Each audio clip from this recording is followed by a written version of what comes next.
What would you do on day one in number 10 to get us out of the EU at the end of October?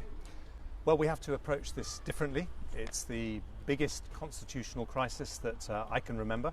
So what I do differently to what we've had before is I would have the DUP in my negotiating team. I'd have the ERG, who are the Brexit purists. I'd have Scottish and Welsh Conservatives, because fundamentally I believe there is a deal to be done.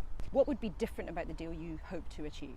Well, it would be changing the backstop, but with some guarantees that we're not going to have a hard border on the island of Ireland for completely obvious reasons.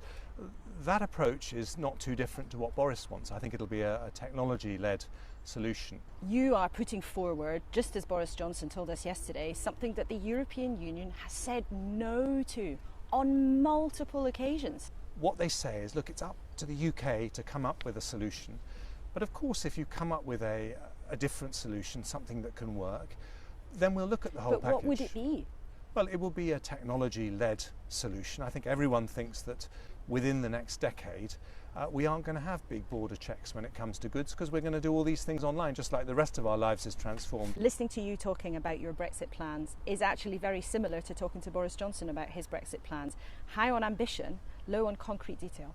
Well, no, I've been very clear about the concrete detail. We've just been talking about the fact that it You've wouldn't been include... clear about what you would like to do, yes. Well, that's the but problem. it's a wish. What's the evidence you could actually get this done? Well, that is the starting point for any deal. You've got to be absolutely clear about what you want, and it's different to what Theresa May was negotiating. But the answer to your question is that both Boris and I want to change that deal, and the judgment is who is the person we trust as Prime Minister to go to Brussels and bring back that deal. It's about the personality of our Prime Minister. If you choose someone where there's no trust, there's going to be no negotiation, no deal. You don't trust Boris Johnson.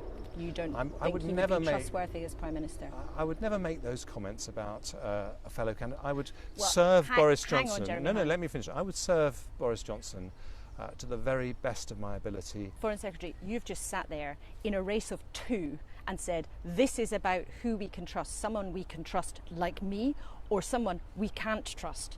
You are clearly talking about your opponent in this race. No, I'm saying I am trustworthy.